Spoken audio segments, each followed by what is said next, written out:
in Orange Walk. It's a wonderful morning, a wonderful day. Today is the last Thursday in the month of August, folks. That's right. It's the last Thursday in the month of August. And we are wishing you all the best today. And we welcome you once again to the Sugar City Morning Show. Robert Checker Usher with you this morning. And we will go directly to Delvey this morning because we have the minister in the house this morning. That's right, folks. We have Minister Aragon here with us today, and we have that discussion with the minister right up until 9 o'clock this morning. And if you have to leave your house watching the show, you can tune in to 104.9. That's the East Radio, because whenever the minister is here, we're on the radio. And if you want to continue listening to the message that the minister will be bringing this morning, and you have to leave home, you can't carry the TV with you, right? But you can also watch it on our YouTube channel of Nortevision Channel 10. But it's not good to be watching these things when you're driving, so you can tune into the radio station. That's the East Radio, 104.9 FM. So once again, good morning to one and all. It's a Thursday. And folks, you know we are jumping into the month of celebration, and we are getting ready to celebrate as well. That's all right, folks. We are getting ready to celebrate. We will be celebrating right here this Saturday. Youth Connection Band will be celebrating as we jump into the celebration, but we'll be talking about that as we get ready to link back with Delvey right here this morning. And here we go, folks. So all those celebration and things like that, we'll be discussing those later on, and we link with Delvey this morning for our special prayer on this great Thursday morning. Good morning, Delvey. Good morning. Good morning, Mr. Checking. Good morning to everyone listening. Yes, what a wonderful day the Lord has given us once again. But Jerry say, Lenway, it's up to us, no? Lenway, yeah. Because when That's the day that He has meant us. when somebody lend you something, you have to take care of it good, right? And make enough of it, because if they lend you that, because you may have a need for it, so you have to give it back or you have to take care of it. So make sure to take care of it. But let's give thanks, Delv. All right, let us give thanks. And I'd just like to share the verse for the morning. Okay, certainly. Going to the prayer. Okay, sure. All right, this morning's verse is from Psalms 2, chapter 2, verse 12. And it says, "Kiss the Son, lest he be angry, and you perish in the way, when his wrath is kindled but a little. Blessed are all those who put their trust in him." Almighty and Heavenly Father, Lord, this morning I just give you thanks once again for yet another day.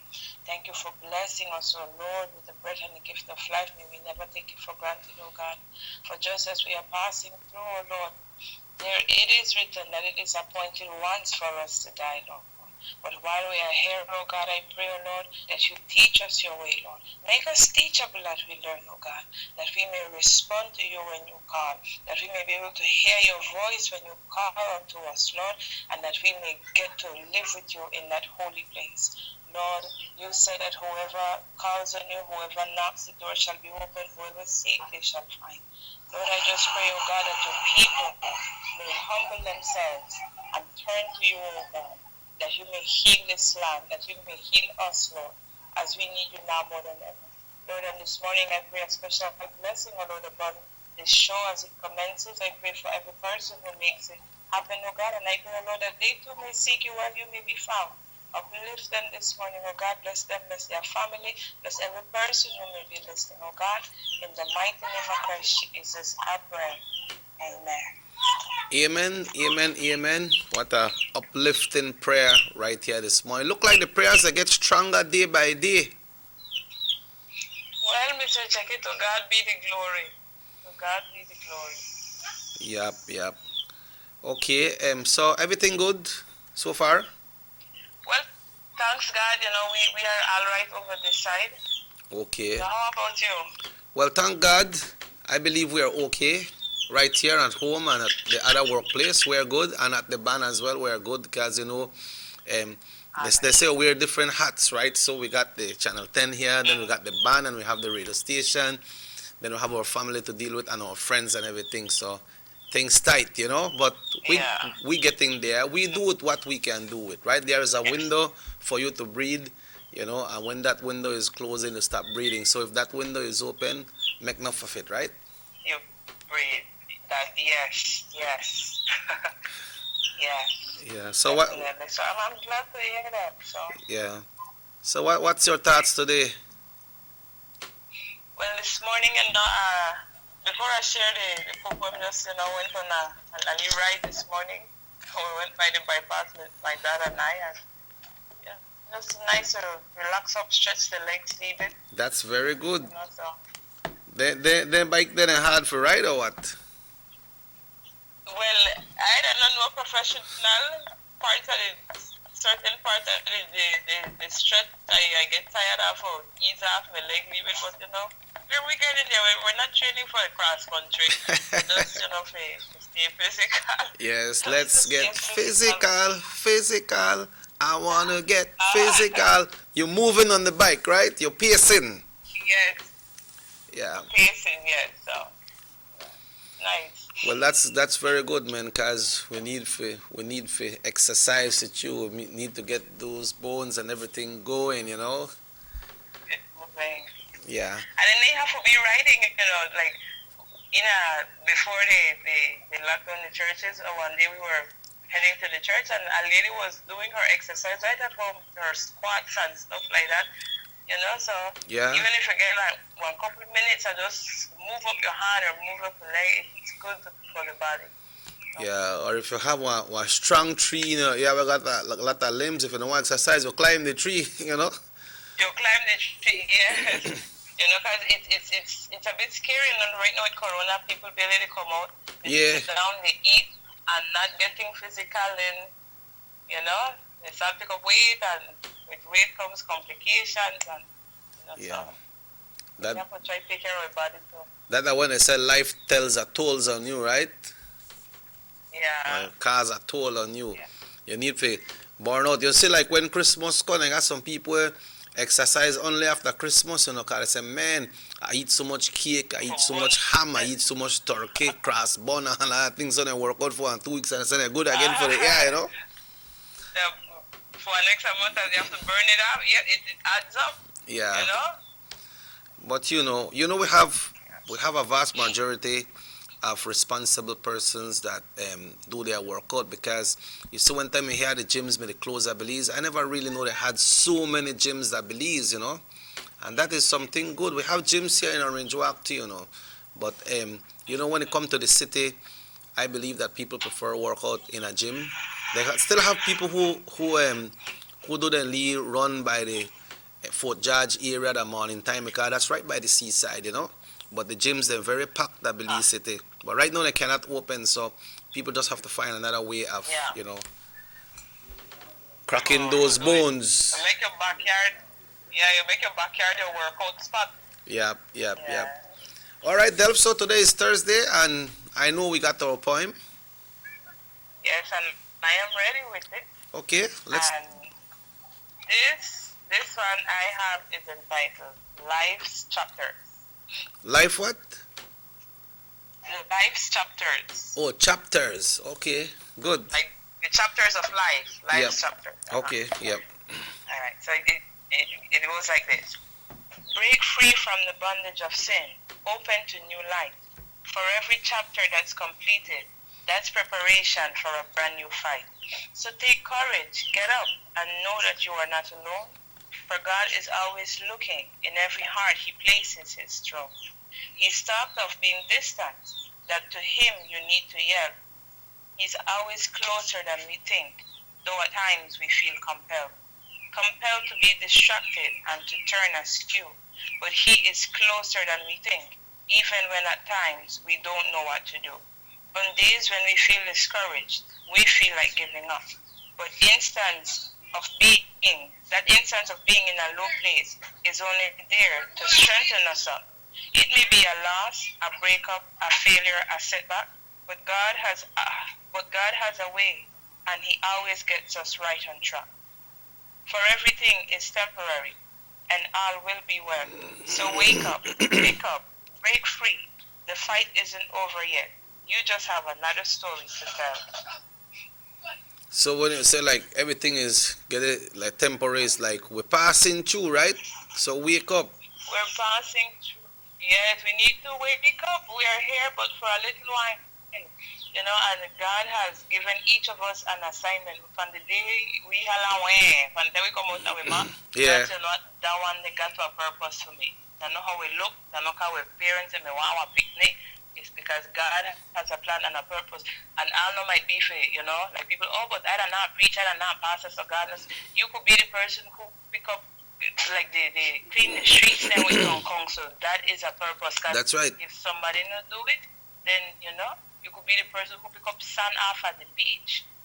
Yep, that's true. If that is the assignment that God has for you, that's the assignment. But while we are here, if we sit down and wait and not do nothing because you feel like, oh, I'm not good enough or I'm not there yet, then we will sit down waiting for handouts, waiting make people fix things so when we can try. And that is where God comes in to show us the way that He has for us. Because by ourselves we can't.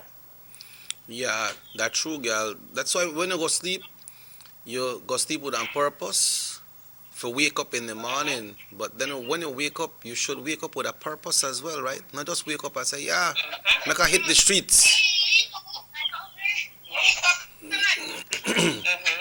You know, and every day there's, even if there's something small, you know, help somebody cross the street.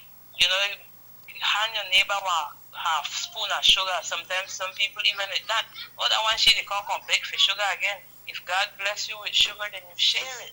Because everything that we have, it comes from Him. And when we go, we can't eat no more sugar. We can't do no more of the things that He's allowing us to do now.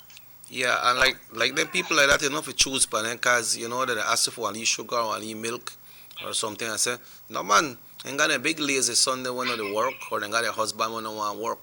But then the mom probably not only sit down because of that. You try to see if you get something.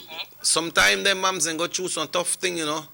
The picnic no want to work, Yes. the man no want to work, and sometimes it depends. You understand? Yeah. So we cannot Yes. judge. Yeah. Yeah. So You get the chance to be a blessing, we bless the baby. that's right. How can you be okay if others around you are not okay? And keep in mind, we can't fix everything. We can't Yeah. fix everybody. We're not here to fix, but we are here to be a light. You Yeah. know, kind of not every single day somebody going to ask you for something, but when they do come, you know what? Lord, you bless me with this. Then our reason why you send this person, you know, we have Yeah. a choice in how we respond to them. Yeah. Because you know, in a some household, they might have one or two person will get in a play, and they might have this and they might have that. Just like some neighbors, they have some kids will have them trucks, they got the toys and everything, but they got the then they keep it to themselves. So if you live in your house and you got this and you got that, and you go out and you party, or you go with your friends and you happy, how can you be happy if others around you are not happy? And you are there and you are being happy? And you not worry yourself, you go through what you figure, you enjoy yourself, and who stay behind, stay behind. That shouldn't be, right? You know? And again, I don't want people to get the wrong impression. Oh, but they overeating, they can handle themselves. You know, that's not how God called us to be. That means you go spend about 50,000 or scrape out your bank account, they go build somebody's house or whatever. But when you get the chance to bless someone or to help someone, you know, we do that.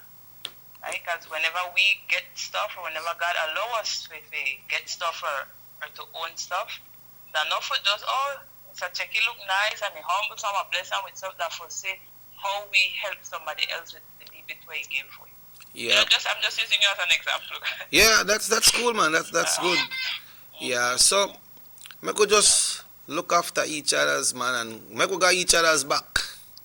Back, yes. You know. That's the phrase right there. Yeah. All right, Delville. Thanks once again, man, and have a wonderful day. And if the good Lord so will, then we communicate again tomorrow morning. Just be careful on the road when you're riding a bicycle, right? Because we know sometimes some vehicles are coming. Sometimes the drivers, you know, out of order, but sometimes they fall asleep too and they don't realize, or sometimes they have a vehicle failure, right? So just be careful. Yes, sir. We try. So you know. Yeah, you look out for each other's, right? Yes, definitely. Thank you. Okay, Delph, take care. Thanks. You too. Yep. Folks, at this time, I want to say good morning to Jovan. Jovan, boy, I hope you find your wallet, man. I hope you found your wallet.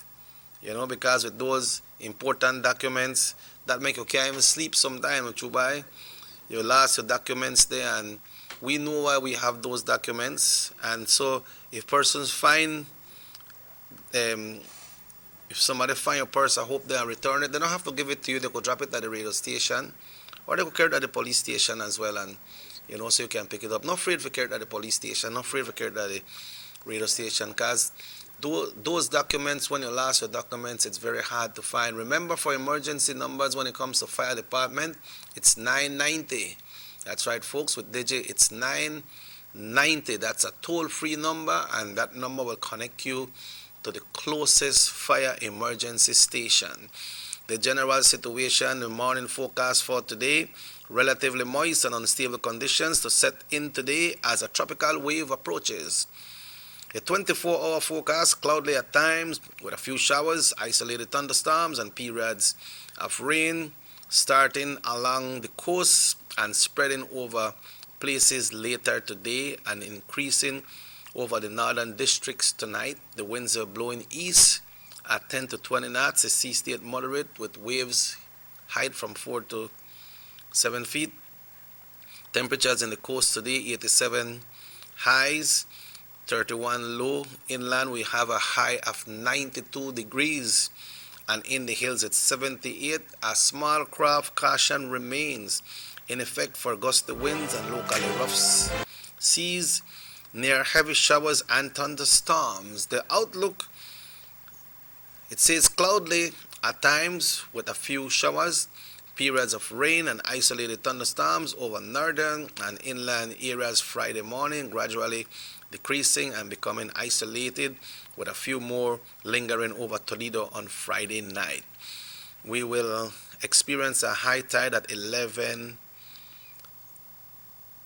a low tide today at 12:20, a high, that's 12:20 this afternoon, a high at 6:47, and another low tide at 11:04 tonight, followed by a high tomorrow morning at 6:41. The sun was up once again at 5:38 this morning and will set at 6:09 today. That's your general weather forecast, brought to you by the Belize Met Service and certainly by your Norte Vision Channel 10. Folks, this morning we have Minister Aragon here, and as we get ready to go on this break, we want to share with you the theme for this year's September celebration. And this is the theme for this year's September celebration. You know, we might not be celebrating physically. We might not be celebrating, parading, jumping in a truck, drinking up and have those fine time. But the time has come, and you know, there must be some things that needs to be put in place. And the theme for this year: overcoming adversity, creating opportunity. Belizeans unite for prosperity. Let's share that with you once again. Overcoming adversity, creating opportunity. Belizeans unite for prosperity. That one was sent from a young girl all the way from the Cayo district. Last year we had Mr. Eloy Escalante from Orange Walk who won that. So congratulations to the winner, and also congratulations to everyone who sent in their entries, being part of that. Congratulations to you, because that still marks something very important. Folks, we'll be taking our first break. It's 24 minutes after 7, and when we come back, we will be joined by Minister Aragon right here on Norte Vision Channel 10. Development comes through vision, dedication, and hard work. These qualities possessed by Honorable Elodie Aragon are in full display as he embarked in a project to open new streets in Carmelita Village. This will allow access to new landowners to their own little piece of the jewel. Honorable Elodie Aragon Jr. and the government of Belize, leadership that works. Honorable Elodie Aragon remains steadfast in his commitment of delivering on his pledge to the people of Orange Walk East. As a result, Palmar Village is receiving much needed attention. The main street that passes through the village, which has been eroded due to rains and use over time, has been upgraded by your area representative and the government of Belize. Street works will be ongoing in the area. Honorable Elodio Aragon and the government of Belize. Leadership that works.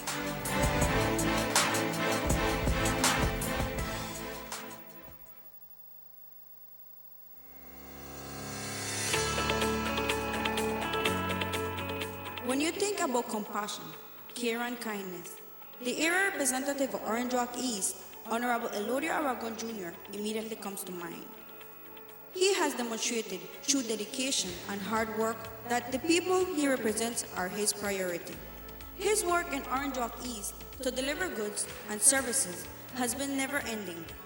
Infrastructure, streets, water, land, social assistance, sports, and education are areas in which Mr. Aragon has focused and delivered to his people in the Orange Walk East. Honorable Aragon has lived a life of dedicated service to his country and people with an excellent track record. Orange Walk East deserves the best. So, for continued development, vote for Honorable Elodio Aragon Jr.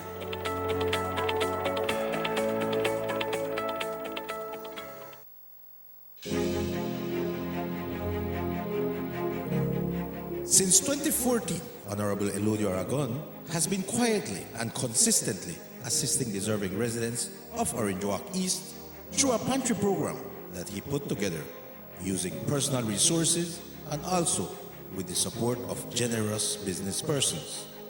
It started with the distribution of 100 packages per month and has now doubled to 200 packages per month. The packages comprise of rice, beans, flour, and sugar, which are staples in any household and a great help to the recipients. During the state of emergency in the month of April, Honorable Aragon also prepared and delivered 3,000 food hampers to residents of Orange Walk East.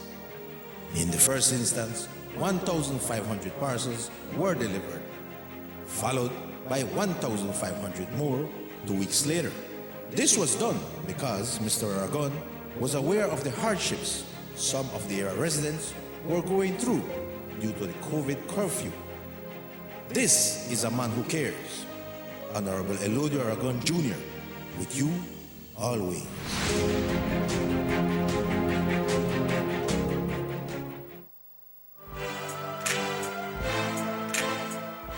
Development comes through vision, dedication, and hard work. These qualities possessed by Honorable Elodio Aragon are in full display as he embarked in a project to open new streets in Carmelita Village. This will allow access to new landowners to their own little piece of the jewel. Honorable Elodio Aragon Jr. and the government of Belize, leadership that works.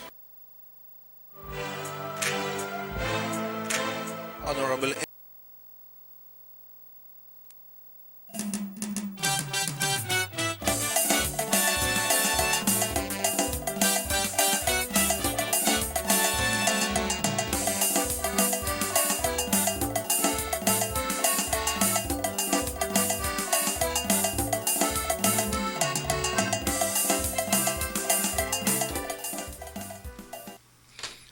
Good morning. Once again, welcome back to the Sugar City Morning Show.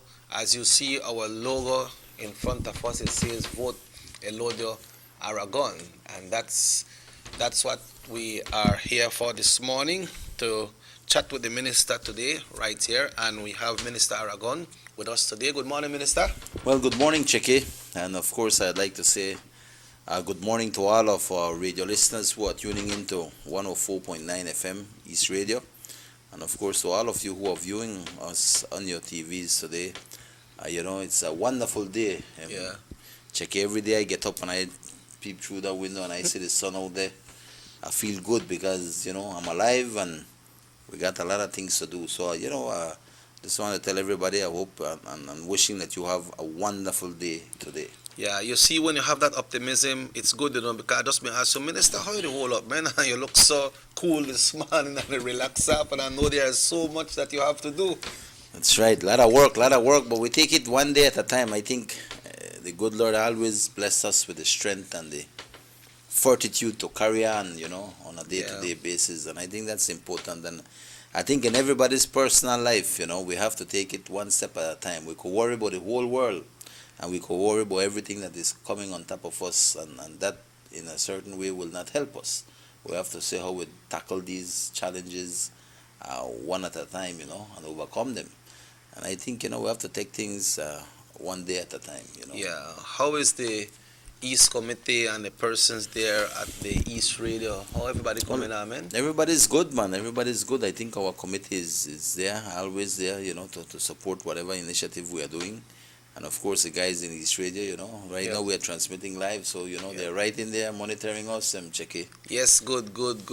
Yesterday I went to BR's pharmacy and I saw some of your volunteers there at the registration department, because transfer are still on, right? Right. And I must tell you that these girls are doing a great job. I never been in my business, Yeah. but you have to line up that chance pharmacy for buy now, right? And I just look, and they are taking good care of people over there, man. Yes, man, it's going well. I think the whole transfer period, and in terms of that, I just want to take this opportunity, Checky, to inform all of our voters out there that the transfer period will be over on Monday. Monday will be the last day. Oh yes, so we You only can got 3 days. transfer. So we only got basically the rest of today, Friday, and Monday. Okay. So if you are not transferred as yet, then you have a chance to do so. And so I'm asking all those people in Orange Walk East to remain strong there with us. And also, if you're living in the East and have not transferred as yet, you still have time to do so. Likewise, registration continues, Checky. Mm-hmm. I think it's important for people to know, registration period will have a cutoff date likewise. Yeah. And that cutoff date will be sometime in September. So it is Okay. important for people to register. If anybody who is interested to register or transfer, please give us a call at 322-3278. That number is 322-3278. And our people will be on the line to assist you with that, no? Yeah. Yeah, I just wanted to pass on that information because I think it is important, at this point in time, politics is not on the high priority of people, Chicky, because, people got issues to worry about, especially in terms of what is affecting this country in light of the COVID-19 virus, And so, we're just passing on this reminder for people, because at the end of the day, voting is your sacred right and duty, and so that is what we want to ensure, that you have that given right, sacred right to be able to do. So I just wanted to bring that up, Minister, living in a constituency, they got persons. Let's say persons they have some people living in the East, but they're not registered. They go vote in other area. In your view as a resident, how important is it for someone to vote in the area that they live in? I think it is important. I mean, if you live in your constituency, remember that assists you greatly. Your constituency is where you live, and definitely, I do think that it is important. But it is also important that you have good representation. Because at the end of the day, you need that support likewise as a community person. And I think that everything is important, and I think that people who just like voting, Checky, that was sacred right and duty you have, but you can't exercise that if you're not registered. So that is why we always ask people to come out and register, and the same you do for transfers. And it is good that you transfer, because in terms that if you're living in an area, you could do that. But at the end of the day, you will have to be real. People are looking for representation. People want somebody who will be there for them, and we live in a small community. So, but at the end of the day, it is up to the individual, and for them to decide what they want, Checky. Well, my thing about that, Minister, I say, the area that you live in, you want to see development in that area. So you want to vote in that area and support the candidate, the person who you believe can bring development and works to the area, because you cannot go to a representative and say, man, we don't fix this drain, and you could, but then if you vote, then you have more verge to do it, and you want to see that development in your area, so you'll vote for that person who you believe can continue and bring more development to your area, right? Well, yeah, the end idea, I mean, the representatives that are elected, duly elected, will have that responsibility to look after not only the division but the entire country, And I think that the end idea, to me, the most important thing is looking towards the you as an individual deciding on what you want, because we live in a real world, Cheke. We have to be real with people. And I do think that at the end of the day, it is a conscious decision that people have to make. Definitely, my recommendation is for everybody in this country. Listen, you have a sacred duty and responsibility as a Belizean, and you can only become you're a Belizean by birth, but not only because you're born, it is because of who you are, who you become as a Belizean. And I think it is important for people to know that, listen, you have a sacred right that has been entrusted to you by the Constitution that will allows you to vote in an election because you're a Belizean. It is not a privilege. If not, it is a right that you have. And when I talk about privilege and right, you must understand that when you have a right, that means that is like part of you being a Belizean. Yes. While a privilege, that if they decide and allow you for, that like one go nice and allow you to have one, that not means that you have a sacred right to have one, but it is a privilege when you have given a license. But as Belizeans, I think it is important for us to ensure that we exercise our right, because I know every time you get for vote, you understand. And I think that at the end of the day, we want leaders that are there that has the best interests in our country and our people. And the only way you'll get those leaders elected if you come out and support them. Yes. And you can't support them on election day if you are not registered. True. Yeah. Minister, I know you are not the Minister of Lands, Minister of Natural Resources, but from last week when you were here, some people were sending texts and saying, and somebody just told me, send me a text, I said, I can ask the minister about something that is happening. I think they are saying it's Orange Walk Central, that some people are going around offering money to people to transfer, or offering them some kind of thing, land paper, and they say they have to pay so much and things like that. You hear anything about that program? They said that's something in Orange Walk Central. I think the best man you need to ask that question to is to the representative there, to the standard bearer, Mr. Denny Grijalva. I think he could explain that, because I'll be frank with you, Cheke. I don't really have the details on that, so it would be, how would I put it to you? Proper for me, I discuss something that I don't have all the facts to it, and I say that because, many times we get caught up wanting to assume things, to say certain things which we're not sure of, and I don't want to make that mistake. And I think the best person for you to address that situation is with Denny Grijalva. All I know is what you have heard out there, that they're asking people to transfer, or they have to pay some money for that. But it's hard for me really to get into that. I think that at the end of the day, it is he who has to address that in terms of highlighting people of what is going on. It is not something for me to do, because I am not the one doing that, Yes. in terms of that situation. But, I think that at the end of the day, people are wise, man. I think that at the end of the day, people really understand certain issues, and but that is as far as I would want to comment on that, not because afraid for discuss the issue. The fact is that I don't have the facts, Cheke. Right. I don't really understand what is taking place. Yeah. Someone sent a text here. I said many people that transfer from Trial Farm to Orange Walk East due that Elodio is a good leadership. Well, Cheke, at the end of the day, like I said, a lot has to do with the representation. And either somebody who lived this, it's not for me about just an election. For me, it's a way of life for me. I got into politics because I wanted to be someone who could bring about a certain kind of impact in our community, do something in our community, be a positive activist in terms of working towards improving our community in all levels and in all sectors, and not only for the community of Orange Walk East, but also to be a good leader for this country and stand for the people of this country. And that is what I do day in and day out. People don't understand sometimes. So And when I feel sorry sometimes because my wife and kids suffer because of these Yes, reasons. Because true. they don't see me, when I get up the morning, I gone. They don't see me again till at night. Man. And that is the way it is for me. That is the commitment I have given to the people of Orange Walk East, because this is what I do, and I feel that God has given me the opportunity in terms of the strength, the youthfulness, the desire in me to do great things for our community. And as long as I got that drive and commitment, Cheke, I will be here for the people of Orange Walk East, and by extension, the people of this country.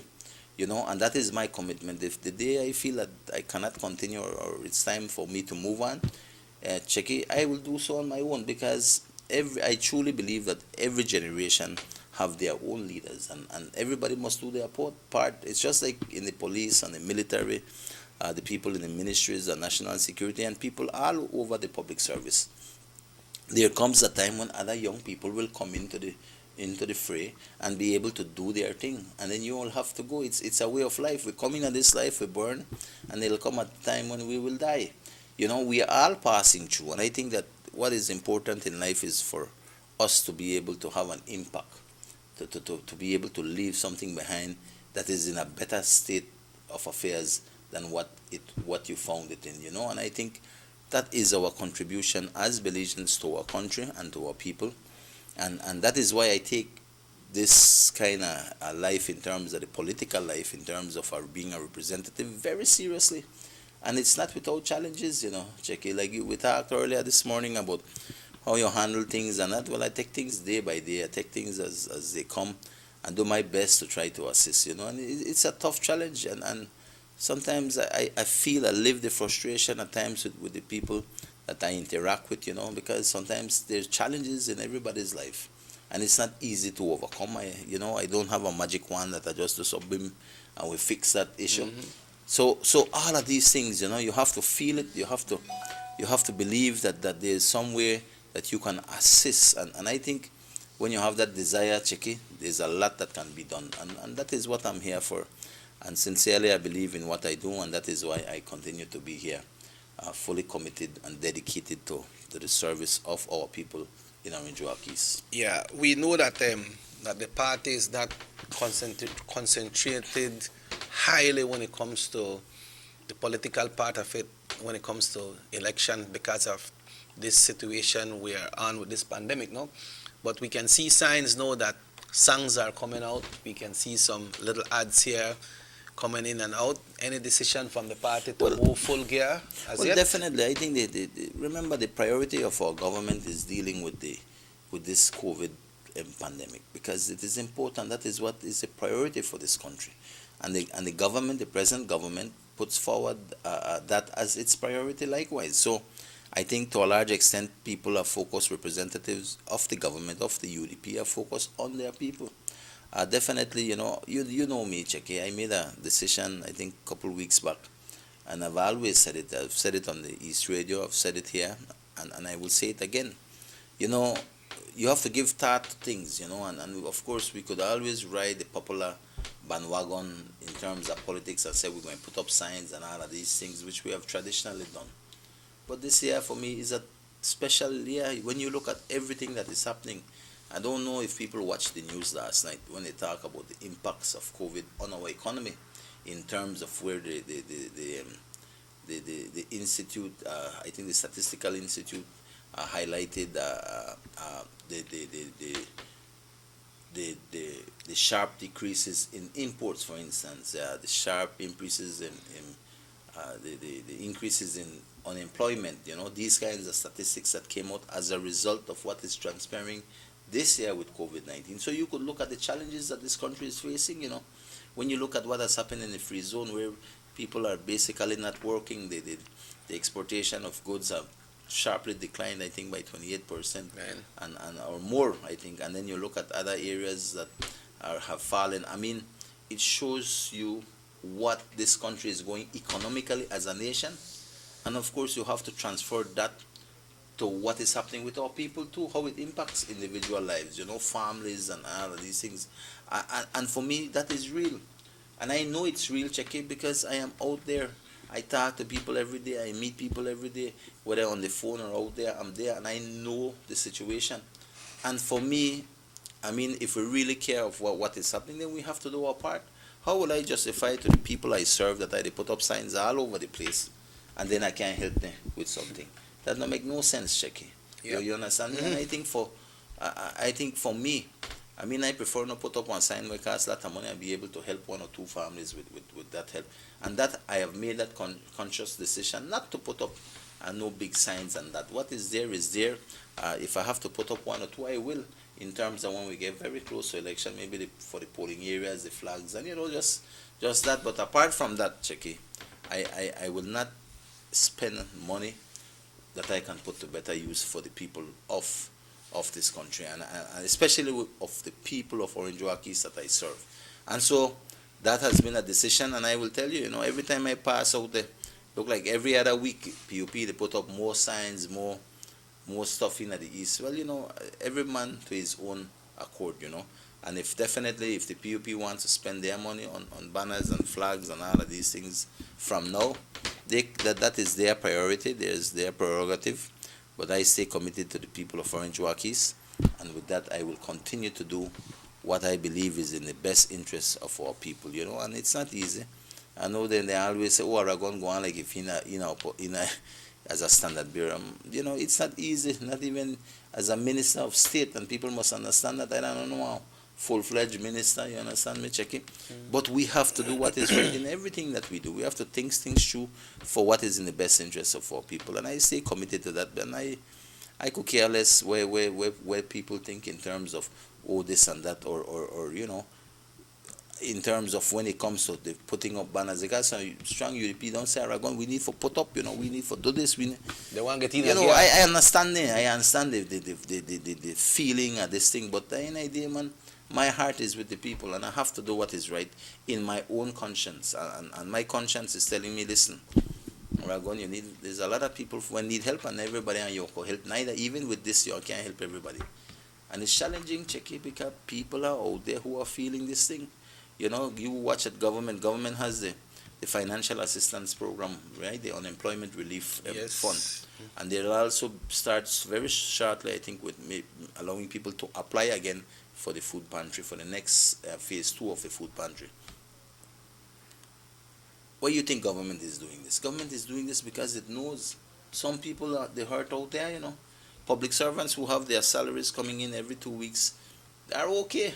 And they get paid. Government has made that commitment that they will ensure that they continue to employ these people and continue with their pay. But what about the man where we're working at tourism, is a tour guide? Who he could go work for right now? There's not a business in this country who will hire him at this point in time because there's no tourism. Huh? What about the man where catch and kill? Construction work is down right now. San Pedro, all those persons who used to work at San Pedro, and a lot of construction was taking place. That is at a halt now. What you think these people will be doing? They have bills to pay. They have the electricity, water, you name it, they rent to pay. I know these things because people speak to me every day on these things, Checky. So we must understand the dilemma we are in. And with COVID-19, it is not something where somebody could say, oh, look where they catch Belize. This is catching the entire country, the entire world, the entire globe, countries across the globe. So it is something we have to watch. We have to look at how it has impacted Mexico, how has it impacted Guatemala, how has it impacted the Caribbean, and of course the great and mighty United States. And if you look at how it has impacted them, you will see that we are in a similar situation as them in terms of seeing imports, production, you name it, decline to a certain extent. Certain things go up, but a lot of it is down now. And that trickles down to the ordinary boots on the ground. And I say that because, Checky, we live in a real world, and these are the kind of decisions we as leaders have to make. And my decision is simple. Why I put up all kind of sign and that when people don't even care at this point in time about worrying about the election coming up. They are worried about what they will do next week, when they are in a month when they have to pay their bills. Those are the priorities for people right now. So we have to remain focused on those things. And I think by doing that, we will help some people. Okay, we can't Minister. help everybody, but most people, as best as we can, we'll be there for them.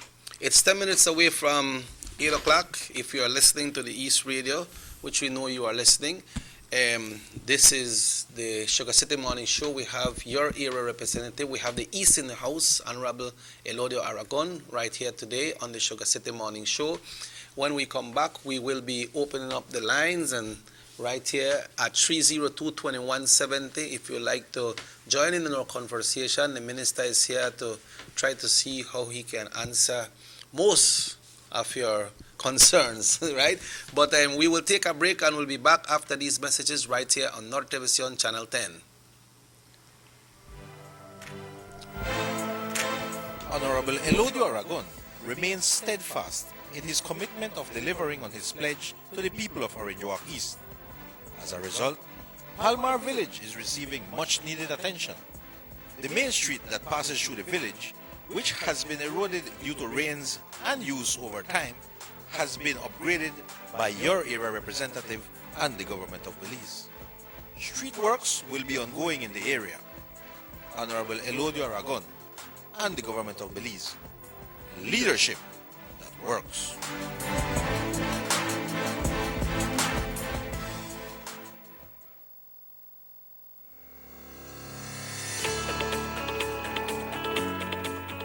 When you think about compassion, care and kindness, the area representative of Orange Walk East, Honorable Elodio Aragon Jr., immediately comes to mind. He has demonstrated through dedication and hard work that the people he represents are his priority. His work in Orange Walk East to deliver goods and services has been never-ending. Infrastructure, streets, water, land, social assistance, sports, and education are areas in which Mr. Aragon has focused and delivered to his people in the Orange Walk East. Honorable Aragon has lived a life of dedicated service to his country and people with an excellent track record. Orange Walk East deserves the best. So, for continued development, vote for Honorable Elodio Aragon Jr.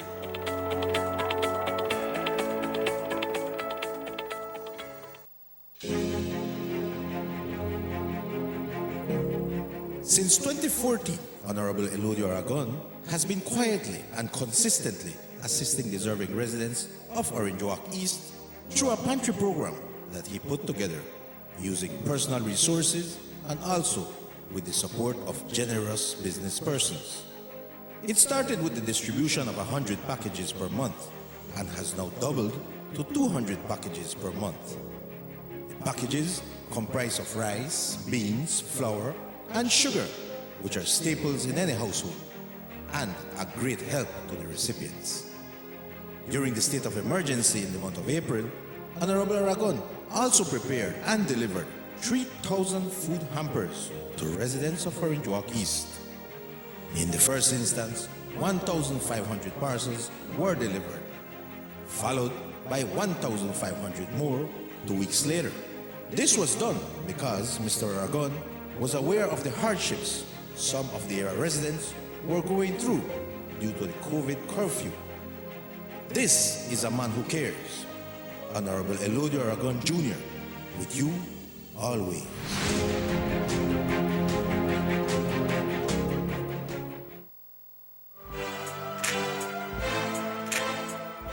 Development comes through vision, dedication, and hard work. These qualities possessed by Honorable Elodio Aragon are in full display as he embarked in a project to open new streets in Carmelita Village. This will allow access to new landowners to their own little piece of the jewel. Honorable Elodio Aragon Jr. and the government of Belize. Leadership that works.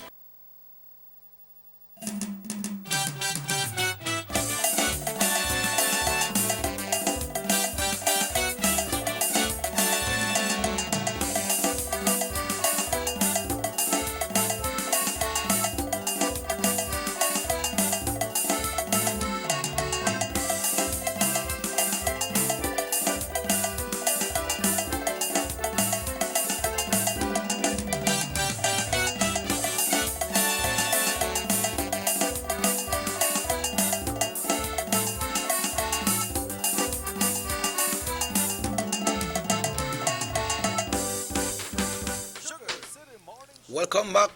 Welcome back to the Sugar City Morning Show. We are live right here at Minister Aragon, Robert Cheke Usher, with you up until 9 o'clock. Minister, on lots of occasions that you have been on the show, you were saying, especially when it comes to the lands in Carmelita, that persons are asking for lands. Were always saying that the only person that can give you a parcel of land or sign that title in your name is the Minister of Lands. So, Yeah, that's but correct. somebody just sent me a text and they say that Orange Walk Central is saying, you transfer, send me a picture, and you come and you pay $350 for the survey, then you go to Lands Department and pay $500 and you get your land paper.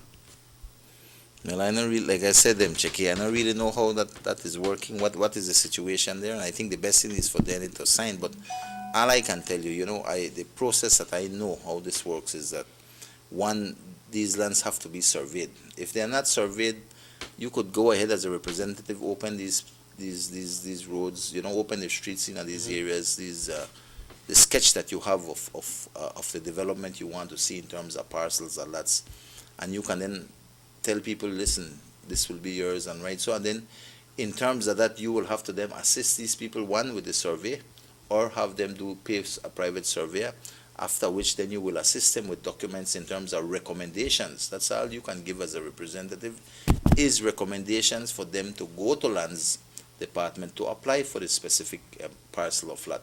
Okay. I, for instance, as a Minister of State, have no authority to give anybody a land. I can only recommend.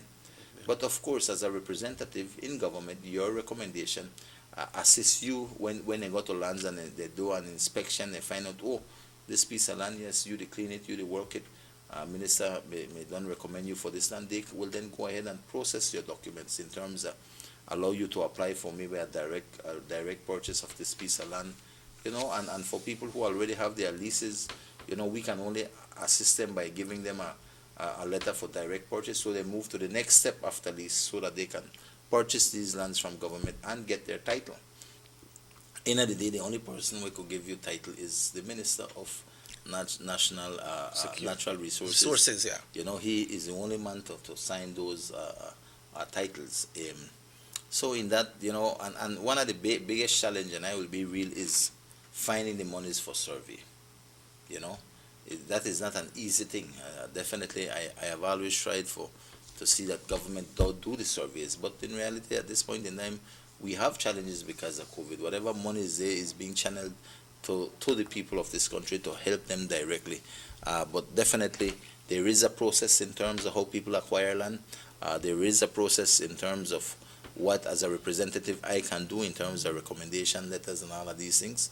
I personally believe that we should try to help people by getting the surveys done for people, because that it costs money, and individuals going and trying to get a piece of land surveyed like a lot, they're not an easy process because of the kind of bureaucracies that they have to face in terms sometimes when they go to the Lands Department. We kind of have to get permission for survey. They have to get the surveyor. That map has to be registered, authenticated, and mutated. After which then they could apply for either direct purchase or lease. So there's a number of steps, and when you put that in the hands of the ordinary folk, it's challenging at times. Well, somebody sent me a text and said that I have a receipt. Yeah. Well, that's why I say, I don't know in terms of what Dan is doing. I don't know if he's what they are doing is a part of trying to collect revenue for the survey. I really don't know because I am not in Central. I don't know all that is happening. I know that Dan is trying to deal with some lands there, but I think, Cheki, it would be best you invite the man and ask him those questions yourself. But as far as I know, there's a process, and for me personally, Cheki, and I can only speak about myself. I will tell you, I do my best to help people with their papers, to arrange their documents for them. Two, the surveys that we have done, like in Carmelita and that, we are right now working to get those places surveyed, so then I could issue a letter for the direct purchase for these people to acquire their land and get their title. Documents cannot be issued. Like, I will not issue a document if we can't ensure that will happen. You understand me? I can't go ahead and issue you one letter for direct purchase if the survey has not been done, because the survey must be done first. There's a process to everything. You can't send something to lands asking make Checky get this piece of land if that has not been surveyed? How will that happen? Yeah. So there are challenges, and I think there are procedures for everything. And I for one, like to do things that are proper, because, if you do improper things, then it affects you personally at the end of the day, but more importantly, it affects the person that you're trying to help. So, like I said, Checky land is something very important for a lot of people. We have a plan for the Orange Walk East Tongue people. Sadly, that could not have been realized this year because of COVID, but definitely we got a plan, because we need, and I tell you, we need at least 1,500 lots or more, 2,000 lots for the people of Orange Walk Tongue East. Land has been identified. It is a matter for us to acquire those lands, do the survey, and issue it to people. But that will come around within the next year or two, and that, to me, will be an important step to empowering the people of Orange Walk East. So with those things, that is what we are working on for the people of the town.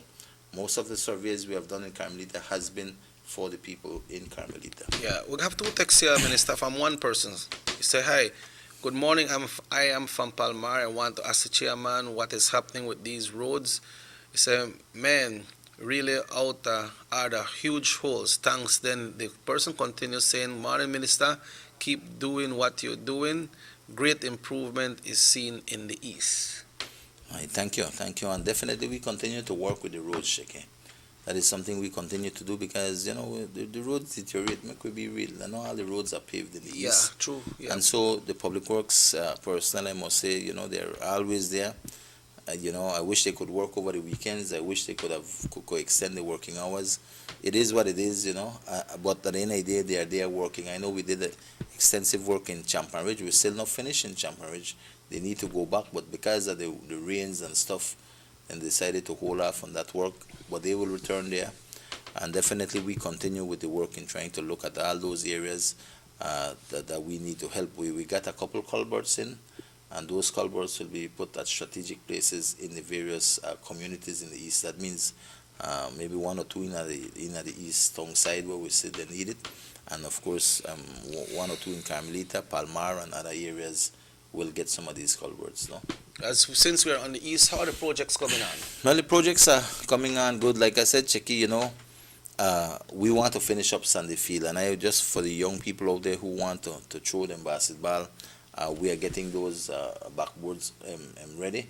It's already backboards are ready already. We already have those. The only thing we are waiting for is for the rims to be built, right? And they're being built at Landis and Sons, no? These are the ones with the spring, we want to put something good too. Yes. So as soon as those are finished, and we will put them together and put them up right away, so the kids could start to throw basketball there at the Sunday Field. So hopefully we get that up by the end of this week. And then after that, we, of course, I think the lights have gone up. Check it. I don't know if the guys could show some pictures, but we have lights that went up. So Sunday Field has lights on.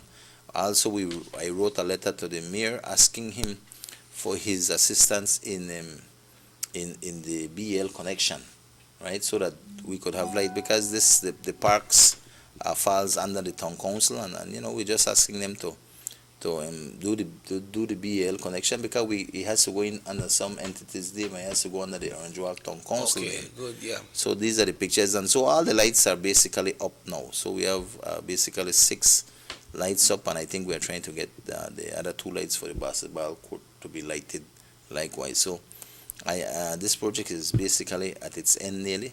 I got a few more benches to come on, and after that we paint it up, and I think we'll be good to go and check it. Okay. But of course, we're in this curfew time to where I don't know if I could do an inauguration, but as soon as we get a chance, we will do something there, because I think it's good to engage our young people still, in terms of getting them into a active and positive thing called sports. Yeah, I know. Minister Aragon, how you see the work of the police? How you see the police department doing, and how is your relationship with the police department? I think the department is doing a hell of a job. I think it's usually it's easy to criticize, but it's not easy to be out there on the ground. I could tell you that because I've been a police officer for many, many years. And I know most of the guys out there on the ground. I know most of them. I've worked with them. Of course, we got new bloods that have come in terms of new police officers who have not been in terms of when I was in the police, but nevertheless, I know that they have come to assist and support what is happening right now. And I will tell you that I think the job that they do is a tough job. Sometimes it's a, how would I put it to you? It's people don't recognize the kind of work that they do because they take police for granted and say, oh, and they work and this and that. But the families, the police themselves, and people who really understand these things appreciate the kind of work that the police does. Not an easy thing. It's not a perfect department. There, of course, we have police officers who are, I would call them rogue cops or police officers who are dishonest and all of these things. That is like in any other organization. But for the large part of the department, I think we have good men and women who are on the ground doing the work and keeping this nation safe. And that is not easy to do, especially when you look at the conditions and situations that the police must operate under in terms of, imagine you the patrol late that night, to ensure that everything is in order. Imagine you have to respond to a shooting incident or a robbery, where your life is at risk too. So challenges are there, and I must not only commend the police department, Chicky, but we have to commend the entire national security apparatus in terms of those who work in the Coast Guard, because being on the sea is not easy neither, Yeah.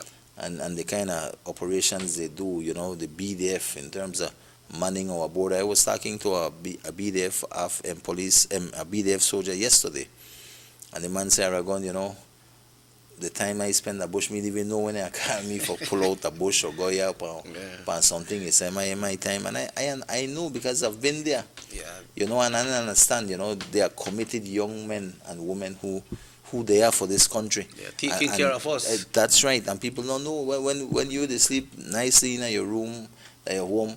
These guys and girls, and they in the bush, they sleep the bush, Yes, true. because they never a long patrol that they have to spend nights out there in the forest dealing with mosquito and all of these things. So, and the only way you really appreciate this thing is if you have been there. Yes. And every person who has been in the government shoe boots, whether as a police officer, or as a Coast Guard, as a BDF, can tell you what they have been through and understand and appreciate the serious kind of work that these people in the national security ministry has to go through. And they do it because, they are serving their nation. And that is a job that, yes, they're being paid for, but it is something too that we have to appreciate and understand. And I think they are doing a wonderful job with this COVID-19. You can see the different works that they are doing. And of course, I will always say, we don't have a perfect department either. You will never find a perfect institution.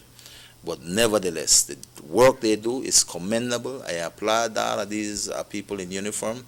And when I mean people in uniform, not only the Ministry of National Security, whether it be Coast Guard, BDF, or police, we're also talking about our immigration officers, our custom officers who have to deal with the contraband and all these issues, the rangers that are out there, you name it, all the people who I would want to term under the entire security apparatus for this country. Everybody in our uniform that is out there, our nurses, people who are dealing with this COVID face on. When somebody comes sick to the hospital, who you think have to tend to that person?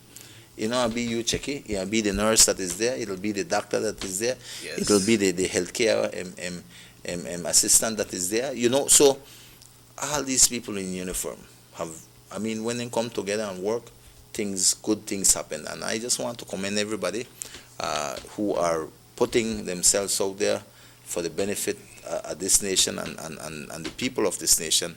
And we want to thank you and salute you for the kind of effort that you are doing, because many days, Checky, these people work and are unrecognized like if not, because why? Me and you, they worry about what happened to them with your own life. Yeah, they are out there not only living their life, but working in service of this country and the people of this nation. Yeah, I think it was yesterday or day before yesterday, Minister, when I saw most people going home at 5 o'clock. I saw the OC at the police station outside giving a briefing to get these people out to work, and that time everybody's going home. What's the relationship with yourself and the OC and the department here in Orange? No, man, good. I have a good relationship with Kokom.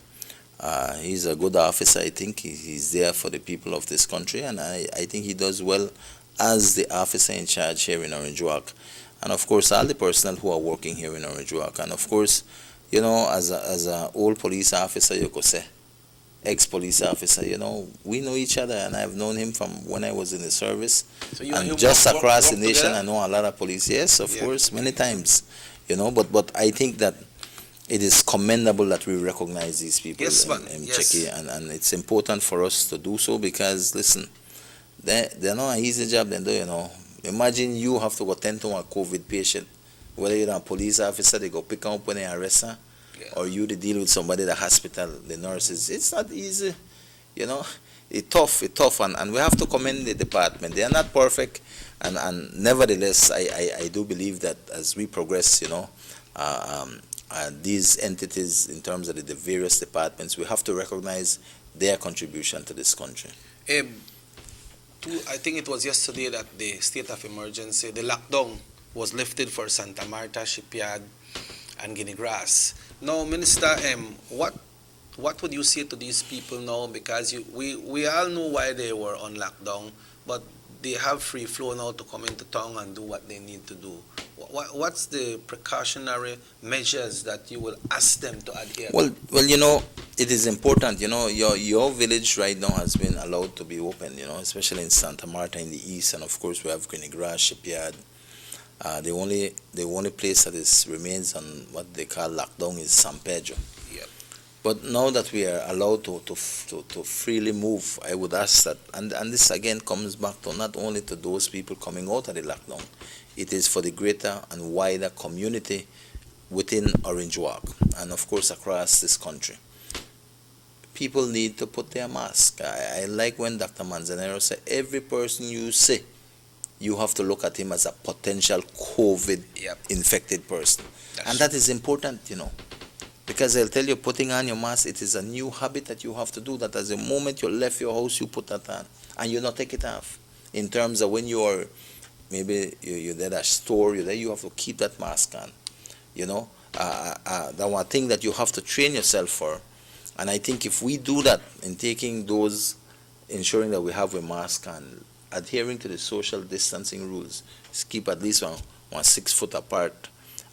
Ensure that you protect yourself, you minimize your movement, especially in large crowds, etc. I think, Cheke, you will be able to at least reduce the chances of being infected. And if everybody does that, then it limits the movement of this virus. This virus loves social gatherings, you know. Yes. It loves people coming together. You like crowd? Oh, what? They love it. They love it. And so we have to minimize these things. And if we do that, I think we will really, really reduce the spread of this virus. But it comes down on our own personal responsibility, right? Own personal responsibility must be taken. And some people say, well, I mean, even they worry about this virus. The virus don't affect me. I'm young and strong. Yeah. The virus deals with everybody differently, depending on your state of affairs of your body, how strong your body, if you have an underlying health condition, etc. I know people strong. I have a friend I know well. He was in the hospital. I think hopefully he don't go home.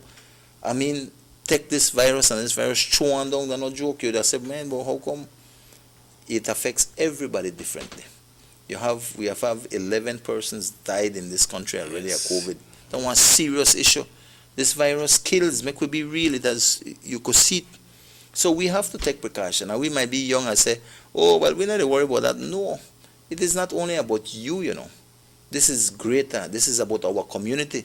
Because I could be reckless and careless and saying, okay, if I catch it. The fact is that you might catch it and you will then spread it to your home, your wife, your kids, and then your granny or your ma, your pa, who are not as young and strong as you maybe.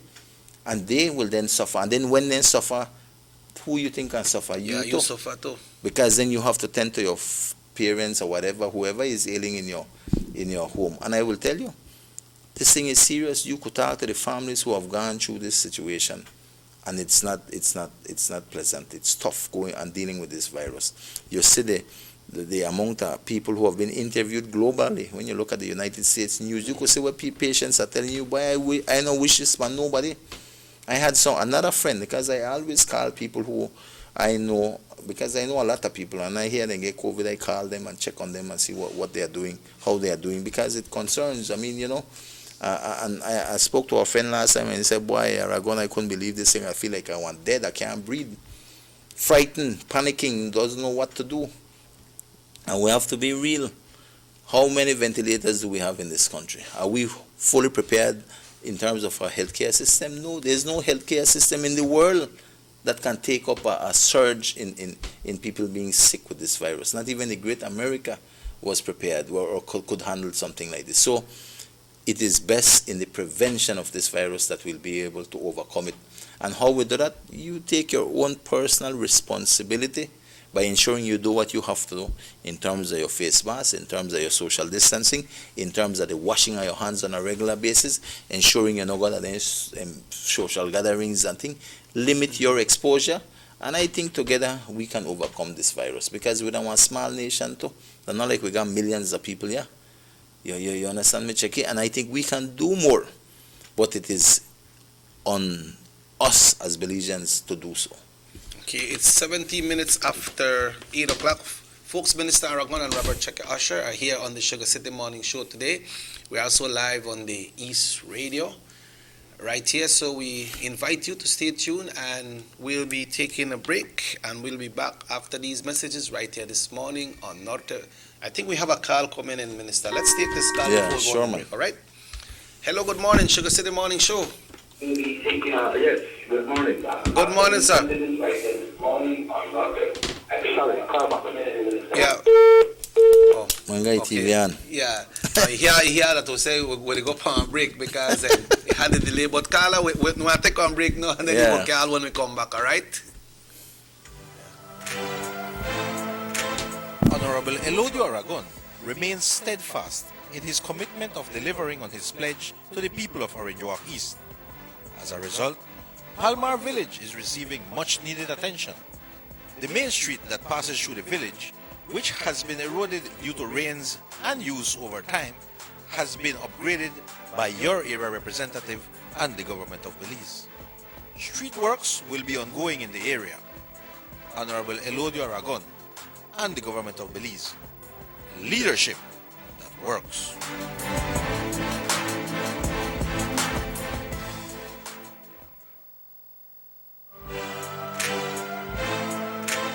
Honorable Elodio Aragon remains steadfast in his commitment of delivering on his pledge to the people of Orange Walk East. As a result, Palmar Village is receiving much needed attention. The main street that passes through the village, which has been eroded due to rains and use over time, has been upgraded by your area representative and the government of Belize. Street works will be ongoing in the area. Honorable Elodio Aragon and the government of Belize. Leadership that works.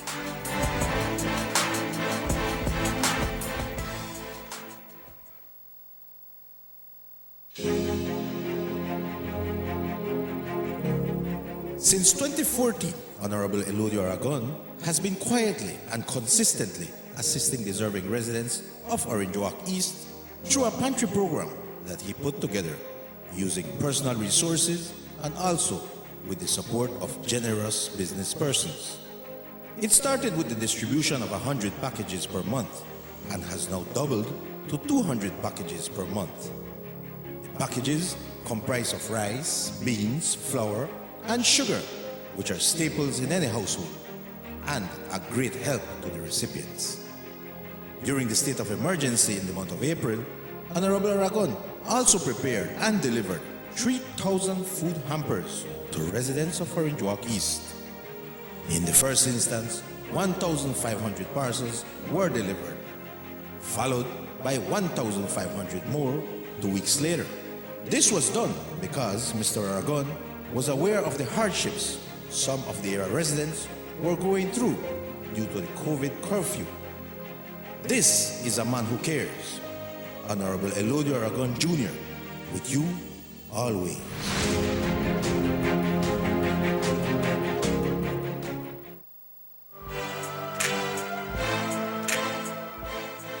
development comes through vision, dedication, and hard work. These qualities possessed by Honorable Elodie Aragon are in full display as he embarked in a project to open new streets in Carmelita Village.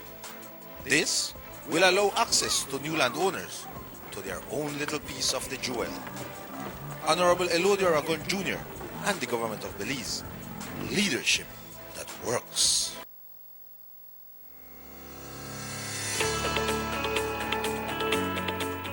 When you think about compassion, care and kindness, the area representative of Orange Walk East, Honorable Elodie Aragon Jr., immediately comes to mind.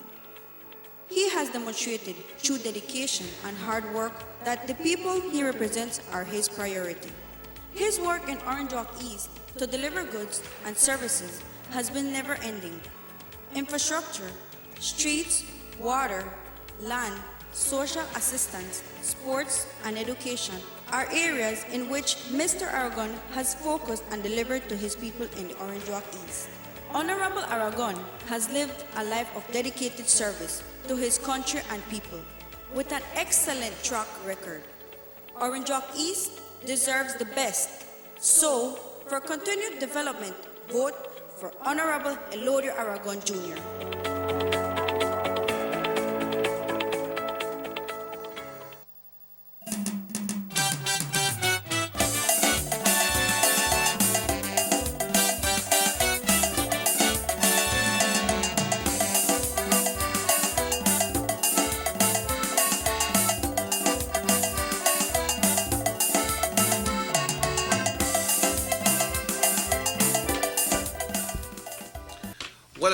Welcome back to the Sugar City Morning Show. It's a lovely, beautiful morning, a lovely, beautiful day.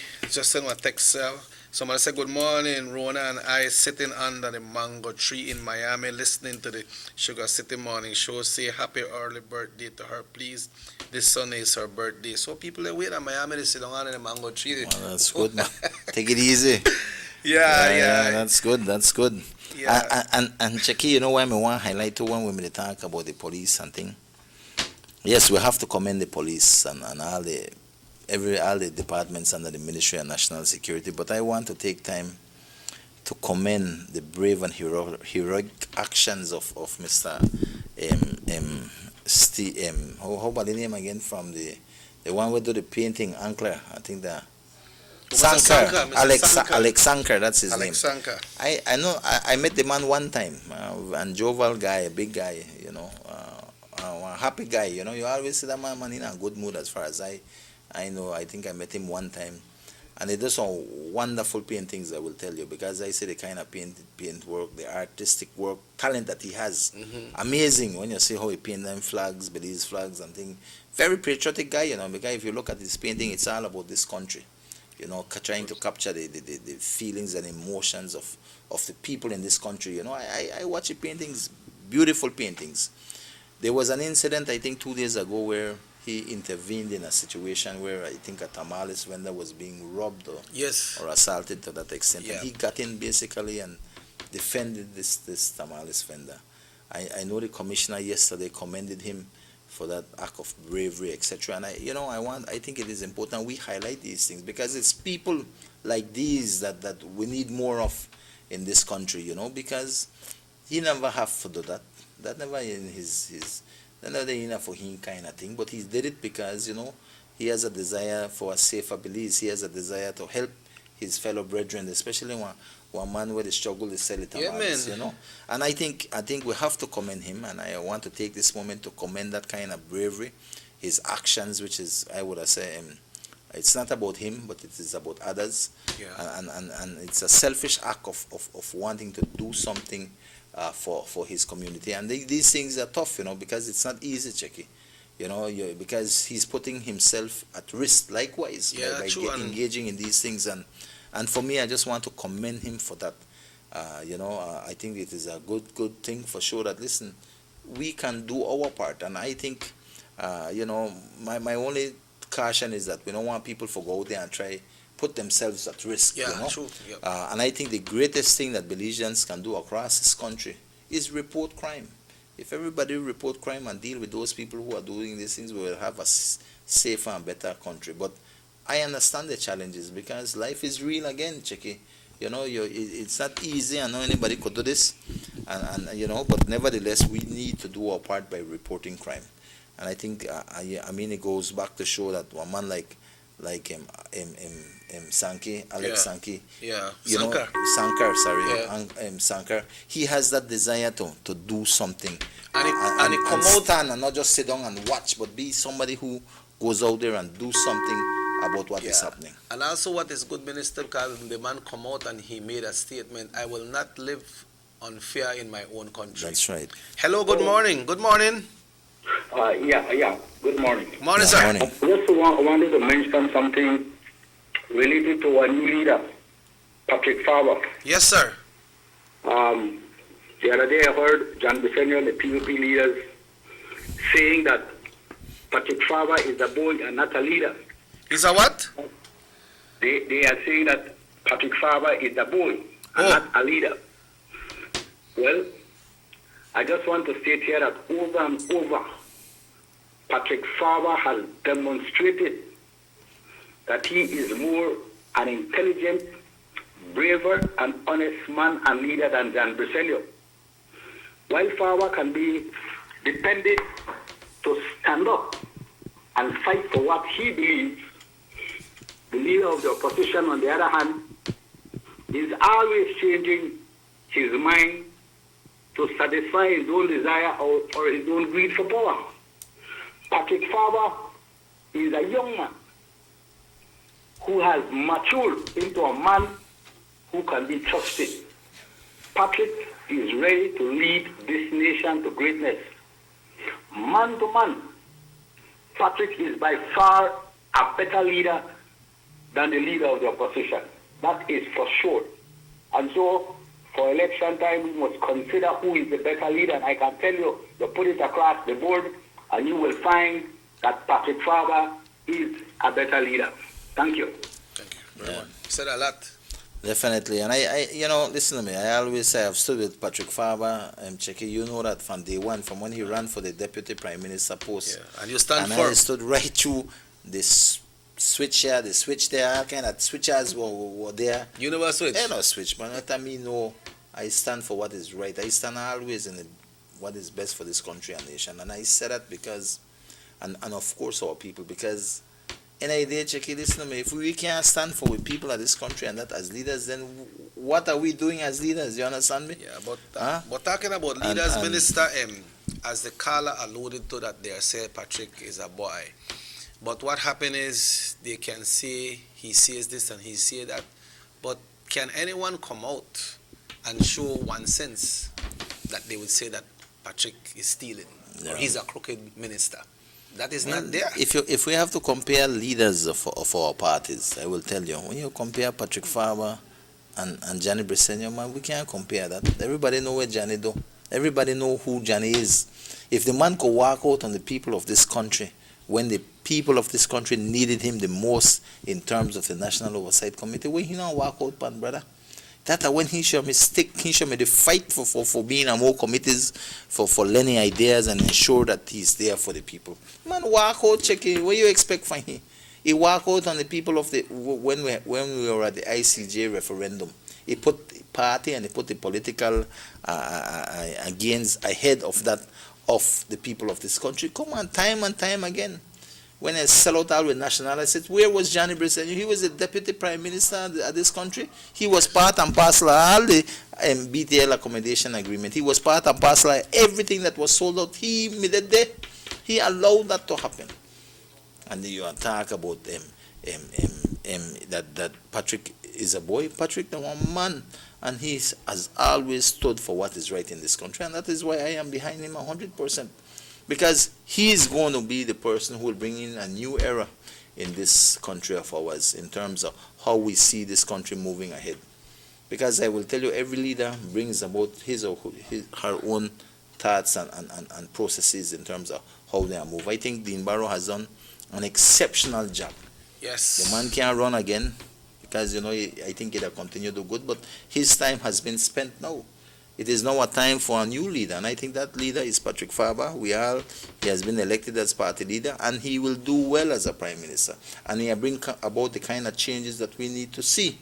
They're not the promises in terms of what the PUP is offering. When you listen to Johnny Briceño and Fonseca and all them boy, you wonder who then they talk to. You know, they talk about healthcare. Oh, and do this, a national NHI for everybody. I mean, them bali must they talk to fools, because listen, I don't think the fool will listen. Checking make could be real. All of these things have to have some kind of budgetary constraints. Like me, when I was a police officer, and you come up with a policing plan and you can't put on budget with that, that means that are just words. They're only talking. You must have a budget to be able to show how we can get these monies. You know? And I'll tell you, the best we have come is with the UDP. And I think the future is with the UDP. And the future will bring about these kinds of things where the UDP will now look towards how we empower people in terms of improving our health services, things which will reach directly to our people. Because we have done a tremendous work in infrastructure. And I make no ghost fool you and say, oh, people can't eat roads. I mean, when you have a new set infrastructure down in your country, that is where the development starts, because, you know, it will impact everybody and make this economy move forward. Definitely, I think the party has done a tremendous task. There's a lot that lies ahead, especially in the face of COVID. But who you need in terms of COVID? You need people who are there as leaders who care for the people of this country. You don't want somebody where they're there for his own political gain. And when you look at Johnny Briceño and his crowd, they're not the same old pack of wolves from last time. No new blood there. Same old group with the same old ways that stand for their own personal political gain. They have shown it time and time again in terms of the ICJ, in terms of this COVID dilemma. I mean, they walk out, the leader of the opposition walk out on the Belizean people. We can't stop say that over and over, because that is the truth. You know? Yeah. And yet they have turned right around and say, oh, we there, we can do this, we can do that. Man, that's to me, the garbage in the talk about. You know, of course, we have to know that we want to see a better healthcare system, we want to see a better education, but we could be real. You know, it's the United Democratic Party who is doing this thing. Belompan, they get one spanking new hospital that will be built there. You know, and we are moving together. Every aspect of where we need to go is being done in the right manner. And I not say there's no room for improvement. Of course there are rooms for improvement. We must entrust this country with the right leaders. Yeah, and the only leaders who could deliver this country right now to greater prosperity is that of the United Democratic Party. Because, Checky, you and me know, you put Johnny Briceño back there, aligned with all the PUPs in terms of the representatives that want to run right now, all the old names, you name it, Fonseca, Hyde, Musa, Marines, you name them. Then they're there for decades now. You entrust this country back to them? I don't think so. We can't. You understand me? But, you know, like I said, at the end of the day, the people will make that decision on election day. Okay. And I am certain that people will think this through. And I can't say how when I put a man like Johnny Briceño at the helm of this country. But we can see that the vast majority of supporters of the United Democratic Party has embraced the new leader of the party. We saw the news coming out from the south. When he visited that area, he was well received. But you Right. see what happened to Minister when Honorable Farber went in that area.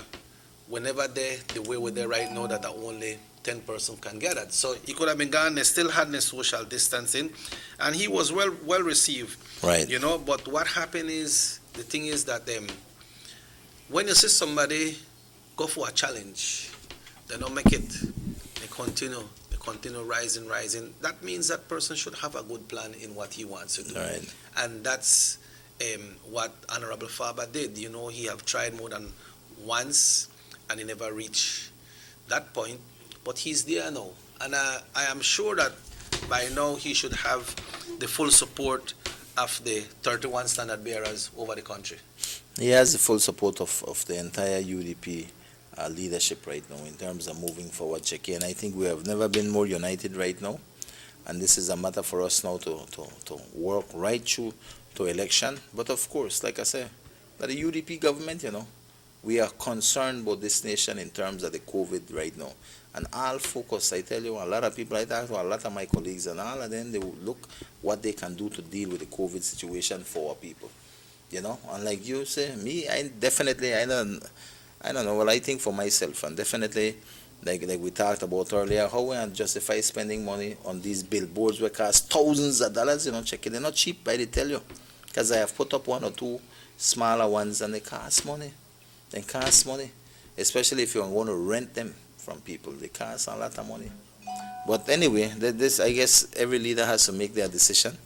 But definitely, Checky, I think, you know, we were talking about Sankar, and I just want to big him up this morning and big up all like-minded people like that who are here for their nation, who are here for a better Belize, you know. And talking about that, Minister, we have a lot of crime happening. You know, they had the one last week where a person that was wanted by the police tried to rob a businessman. They say afterwards a more fake gun, but the businessman protected himself. You know, we see one with a Chinese shop when they got in and the security start fighting with this person. The man got the gun out of the man, but the gun just snapped. Why are these things happening? People just out of order, maybe they don't have work, or when work, maybe they don't want work. I don't know, Checky. My thing is this. I mean, listen to me. In this country, you know, this morning I was coming and I was reading about where I think a young lady by the name of, what's her name, Precious, I think she won the national team for the September celebrations. And I think that team is a fitting team. And she's very young. You know, yeah. And I think it's about overcoming adversities, creating opportunities, Belizeans unite for prosperity, right? I think, if I'm not mistaken, that is it. Make us see if you got it right on track. Yeah, check it out for me. It says overcoming adversity, creating opportunity, Belizeans unite for prosperity. You got That's it right right. on track, Yes, man. I read it, and it is a most fitting theme for September, for this country right now, for the September celebrations. And when you look at that, you know, we are faced like any other nation across the globe with this COVID pandemic. And we have to look at it. Listen, this is a challenge. This is an adversity we have to overcome. And of course, we have to look at the opportunities that are here. What is this telling us? Tourism is good to have, but we have to look at other things, and we have to get creative, you know. And I think we have creative Belizeans across this country, and we have to see how we do things, you know. This opens up new opportunities for business. I mean, delivery services, all the kind of these things, right. Improve services. But definitely the tourism is a major component of this country, and it will come back. I am without a doubt, I'm 100% sure this will come back. But it allows us to think different too, for open our mind, and not just tourism, or not only this. And I think that team was very fitting, Checky. I have to commend the young lady who wrote that team. I think it's fitting for our September celebrations. And in terms of people out there who might not have jobs, and I know it's tight right now, tighter than ever, listen to me, man. There's a lot of little things we could do instead of go rob somebody of their hard-earned money. Morning. Yeah. You know? Yes, hello, good morning, sir. Morning, Checky. Morning, Minister. Yeah, morning. I just want to make a comment about the Patrick Faber that I know. Many years ago, I met Patrick, and he made clear his decision to become the leader of the United Democratic Party. That was many years ago. And because of that, I know he's no flip-flop. He's very focused. I remember in Corozal, we had a convention where he lost to Gaspar Vega. And he never lost sight of his goal. He ran again against John Saliva. He won the leadership. Then he ran again for leadership. He lost. And then clearly you can see that he is very focused because the opportunity came up again and he ran again. He never gave up. He never flip-flopped. He knew his goal and he won. Today he is the leader of the United Democratic Party because of his profile, because of his strength of character, because he's focused and because he knows what he wants. So let's not mistake both. One is a flip-flopper and the next one is very focused hardworking, and knows what he wants to do. So, no comparison, Patrick Faber is a better man. I've known him for a long time. He's no flip-flopper. He's very focused. He won, he lost, he won. So, his target and his focus, and he works towards what he wants. This is the type of character and profile that we want to lead this country forward. Somebody that does not change his mind for political gain. He's focused, I repeat, he's very focused, he's hardworking, and there is evidence of it. Thank you. Okay. Thank That's you, the Patrick Carla. Faber Well, I you've seen, think Minister? that's right. Of course, I think you hit it right on the nail, Carla. I mean, you can't say, you couldn't have said it better. The man stick to where he believes, and this is a way. You know, I always believe that as leaders, we have to have the convictions. You know, we have to have what we stand for. And if we don't have leaders like that, then we allow other things to infiltrate, and leaders don't make good decisions. We have to make right decisions for this country, and I've always said it. We have to put our people and our country first.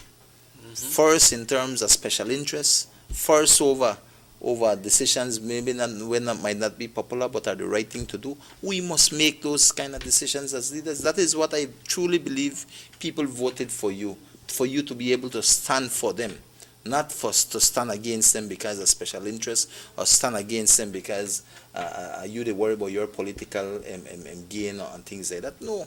I think we have to look at what is right for our Belizeans people and country always as leaders. And just like the Carla said, Patrick Faber, when you compare Patrick Faber to Gianni Briceño, come on, there's no comparison. Gianni Briceño can't even make up his mind in little things. And when it comes to the big things, he make up his mind on always on the wrong side of history. You understand me? When you do, you go away with him, we can't make up your mind. And when he make up his mind, he make the wrong decisions. Do we go with that? Or we stick to a man like Patrick Faber who clearly stands for the people of this country. You're talking about making up your mind. You think people already have their mind made up for this election coming in November, Minister? I would want to think so. I would want to think so, you know, because at the end of the day, I think, you know, people are looking, clamoring for good leadership. And I will tell you, the PUP now offer nothing good. And I will say this right now. The PUP of today is not the PUP of the past, of the George Price days, you know. They in no way represent the PUP's philosophy and things like that. They will tell you they do, but they don't, because of the people who are in there like Gianni Briceño, Marines, Musas, Fonsecas, you name them. They can't represent the PUP of the past. And we have to be real, because we have to be real in terms of these things. You know, and they are here clamoring for saying, we want to be the government of today. We want to serve the people. Your service is in the interest of your personal gain, and that cannot stand for the Belizean people. And that is why, Cheki, I truly believe that the Belizean people across this country will support the United Democratic Party again in this general elections that is coming up in November.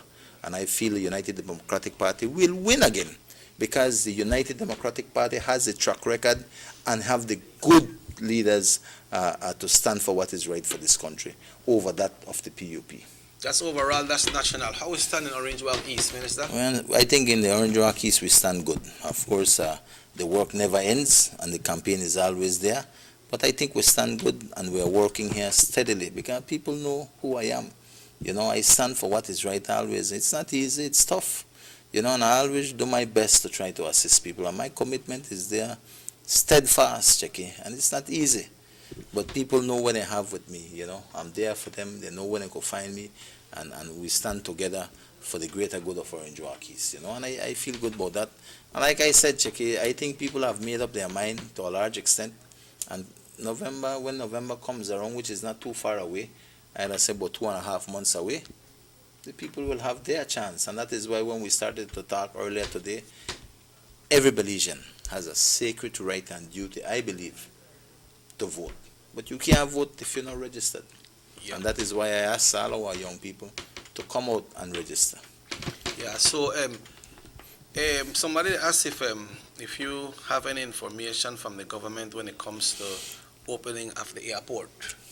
Not yet, Cheki. I know the government had its intentions for this August, but that has come and gone. Did not happen. And I really don't have one date that the government has decided as yet. I think based on all that is happening right now, we have to wait and see. Yeah. And San Pedro is on lockdown Yeah, it's also, and lockdown. most people come, they want to go to San Pedro, no? Yeah, well, of course. So, Yeah. but I think San Pedro might be lifted at the end of this month. Yeah, in the next Okay. couple of days. Yeah. So, Okay. Minister, apart from what is Hopefully. happening, we hear a lot of people, we hear a lot of confirmed cases coming out and people jump in the panic mode. But how about the persons that catch the virus and they get cured? I believe that the Ministry of Health is doing a very good job. Because we hear a lot of people get sick, and when you hear afterwards, they are cured. right. No, well, of course. I mean, like I said, the important thing for this is for us. If you know you have the virus, stay home. If you suspect you have it, stay home. Quarantine yourself so that you don't go out there go spread it. Because if you have the virus, they're going to say you got a severe cold. You not taste and smell like that. They said that are the trademarks of the COVID. Yep. I mean, you can't taste and smell, man. You don't know where you got the COVID you have. Stay home. Not come out there, not go to the store, not go no way, because then all you are doing is contributing to the spreading of this virus. Stay home. I think everybody as an adult know that you got one cold, you're sick. Hey, you have to stay home and, Yes, not come yes, out and yes. contribute to that, because there are people who do come out and contribute to the spread of this thing. My thing is this, is that, listen, each of us has that responsibility, Checky, that we must ensure that we do our part, and we could do that by following all the precautions of the Department of Health Services, ensuring the social distancing rules, ensuring we use that face mask. We do that, Checky, I think we'll be much better off. If we not do that, right now we're there, about 700 and odd or 600 and odd infections. That could go up quickly, quickly that could go right over 1,000. And the sad thing about this thing is that certain people that will get this, who have underlying health conditions, will suffer, will maybe lose their lives. We have seen 11 people died in this country of COVID. I tell you, so it's a tough thing, but we have to do our part. And I definitely, Checky, I think that the nation understands this, and we have to get serious about it. And I ask everybody to please adhere to these things.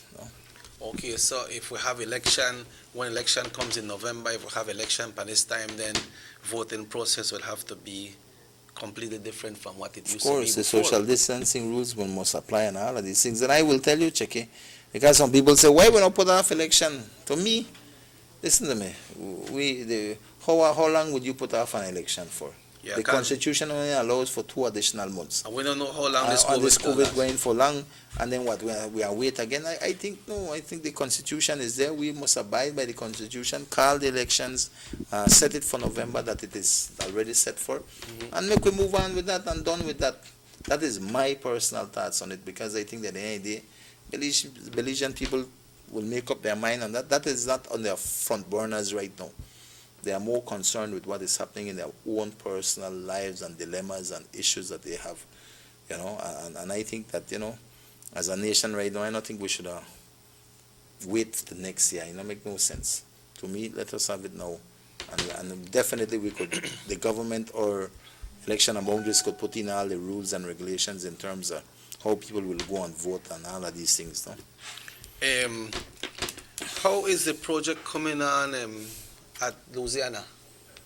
Well, I think right now, as far as I know, I don't think construction work is being done. Oh, yes, you're right. Because of the Yeah, construction hold on in terms of the COVID-19, the curfew and all of these things. But definitely it is there. I think we had last week, if I'm not mistaken, we highlighted some of the pictures. Right. They're already at the second floor, Checky. Looking good, looking nice. I feel proud of that, and it's going up. And definitely it will be something nice for the people of this country. Okay, that's good to know. We have other projects, Checky. We had other projects lined up for this year, for some of the villages, and of course for the town. Of course, COVID has come in and really put a dent in terms of those projects, those small project funding that we had. All of that money has been taken up by the government to support the employment of our public officers. So nice projects, Checky, I'll tell you, definitely we had the lightening of Liberty Avenue in terms of putting these nice lights and stuff to beautify that area. All of that is on hold at this point in time.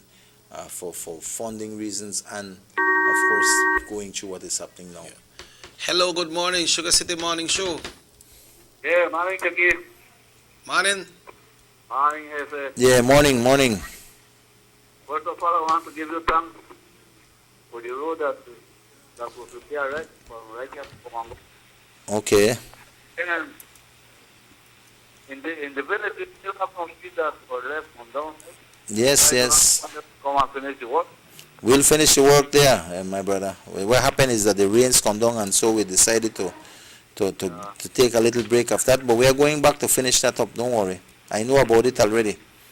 The personnel All right, mentioned it. thanks. Yeah, no worry. We'll get them and we do the work. All right. But thank you for your concern in that. Champagne Ridge. Champa Ridge. Okay, once we do the main road, we're always going to the villages and the village and try to touch up some of the roads that need a little work. But that is ongoing. Yeah. Someone wants to know when will they start with the relief program.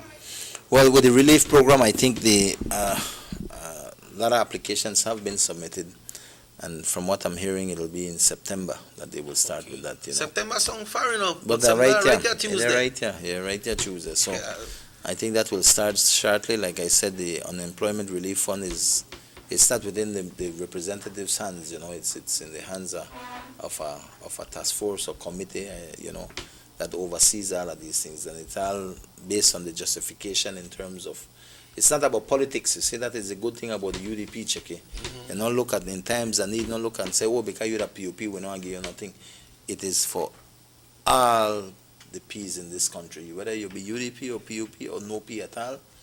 This government has stood for you and is there for you right now. And I, we have to commend that, because if I'm a PUP in a power, Checky, what do you think they may do? They may take care of the PUPs first.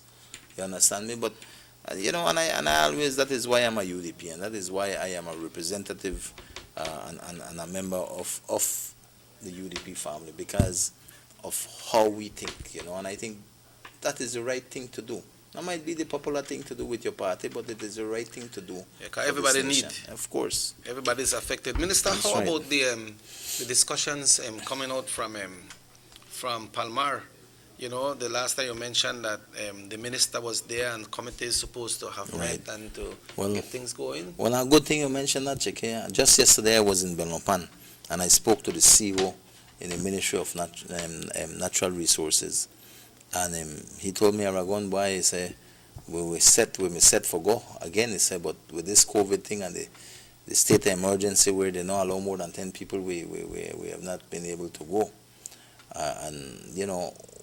My recommendation to him was to look and say, well, you know what, maybe the personnel can come down, and it's tough, that's a tough thing, because we can't break the law where they ask for nothing less than 10 people. And for me, I think it is very important that we get this thing moving, right? And so I asked him to see, well, I told him, listen, as soon as this state emergency lifts, we'll have to go in there again and carry out the rest of the meetings in terms of getting to the point where we have a duly elected LATS committee for Palmar. I was maybe thinking that he could maybe come down, he and maybe 2 other people or 3 people from LATS come down and meet with maybe 10 people and see what they come up with. But it's challenging, because of course you got more, everything that is being done, everybody wants to be a part of. People will come that. out. You understand? So now it's challenging, but I told the CEO, I don't want to CEO, listen, it is something that has been affected. COVID has affected this thing from the start of this new year. We couldn't get it off the ground, and we started, and it still has not completed. I've asked him to see whatever he can do for us to move this thing along, because it is important for the people of Palmar. Yeah. So what is the committee of the Aragon's Christmas Cup saying now?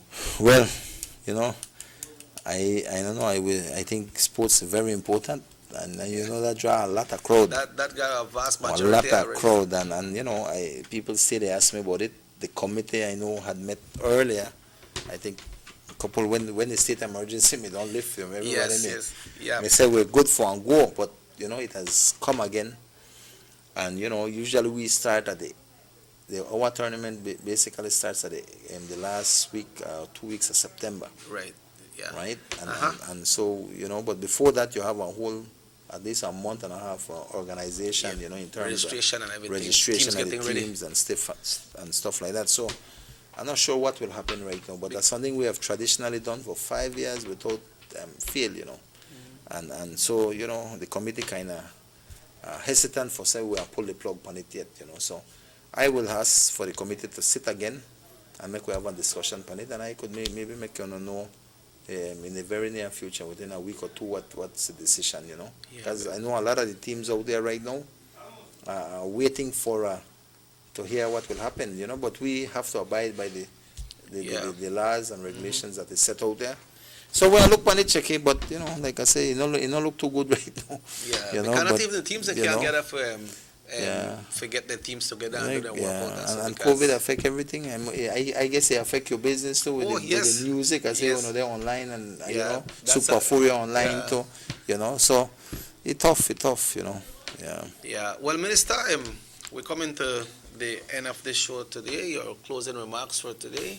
Well, I just like to take a little time here just to remind people who need to register, especially those of you in Orange Walk East. If you want to register, those of you who need to transfer, you can call our office at 322-3278 if you need assistance, maybe a vehicle or something like that, you know, we could assist. You could call us at 322-3278. And I want to stress on our young people especially, and all Belizeans in our East, all the East voters. If you have not registered, please do so, because transfers ends on Monday. So if you're not transferring, you need for transfer, you only got till Monday to do it. After that, you won't be able to transfer. 2, for those who need to register, you need to register as soon as possible, because there will be a cutoff date for the upcoming general elections, and usually that is in September, early September. So if you're not registered by then you won't be able to exercise your sacred right to vote, and then you can't participate in the election. So I ask for you all to do so. I think it is a duty, it is a right that you have, and you need to exercise that right on election day, so we could pick the right leaders for our country. Apart from that, Checky, I would just want to again big up Alex Sankar for his commendable bravery, act of bravery. You know, I know people appreciate that across the country. I think a lot of people really commended him for that. The commissioner commended him for that. And of course, I'd also want to take this time to big up all the men and women in uniform, whether you're one nurse, whether you're one doctor, whether you're an immigration officer, police, BDF, Coast Guard, you name it. If you're in uniform and you're out there, I want to commend you for a wonderful job you are doing. And I want you to know that the government has 100% support for you out there for doing what you are doing in terms of service to your nation. I mean, many times you're the unsung heroes of our nation, you know. People not talk about no unless there's something bad with somebody doing in your organization, then you hear them talk about that. But very rarely we hear when they talk about the good things that you do. And every day you do good things, you know. Those of you patrolling our borders, those of you who are fighting the COVID with assisting the patients. And listen to me, tremendous work you do. I salute you. I commend you for that work that you are doing. I ask that you keep it up, and definitely we are here with you, and I sure the nation on the whole recognize and appreciates well your service to your nation, especially during this COVID pandemic, you know. And with that, Checky, I want to tell all of you who are tuning in to us, whether on East Radio, 104.9 FM, East Radio, or here on Channel 10, I just want to big you up and say, you know what, have a wonderful day, brethren and sisters, you know. Enjoy your day, the day that the good Lord has given us again, and let us do well and do good with the time that we have here. Thank you. You have the show tonight? Yeah. Yes, we have the show tonight. Likewise, the show is called Truth Be Told. It is aired at 7:30 p.m. at the East Radio. And of course, I think it's transmitted live here at Channel 10, likewise. So with that, thank you. It's my pleasure being here, Checky. And again, you know, it's always good to be here discussing the issues with you and of course, with the general public out there, you know. And so, saludos a todos la gente del este, especially to those of you coming out of lockdown. I know I know it's a great relief, Checky, because now you could move, you could do your thing. I know we have our farmers who wanted fertilizer, people who needed to pay their bills, pay their workers, bring their crops to town. We have really. I appreciative that has been lifted from you, because I know the hardship that you went through. No. So, Can we take this call, Minister? Sure, man, no problem, Checky. Hello, good morning.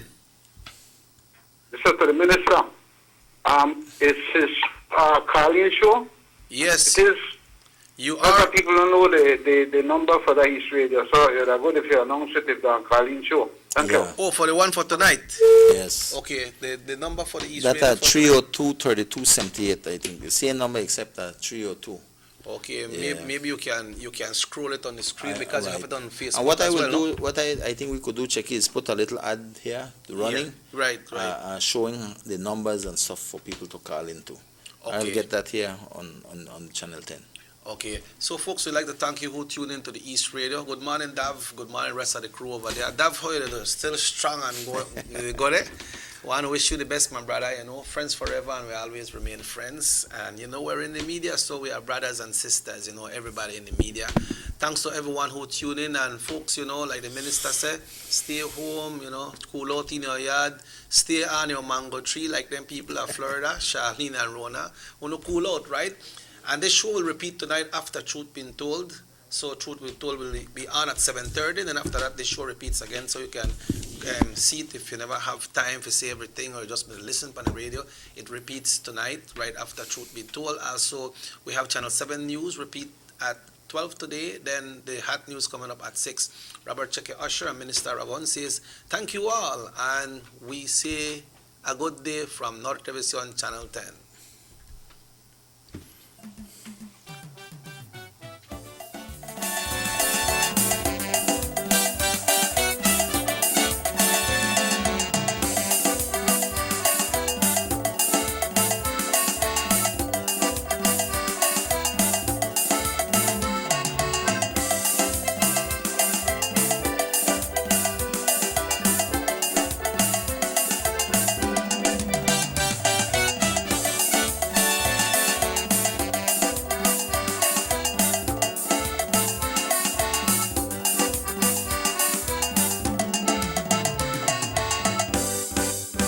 Sugar City Morning Show. Honorable Elodio Aragon remains steadfast in his commitment of delivering on his pledge to the people of Orange Walk East. As a result, Palmar Village is receiving much needed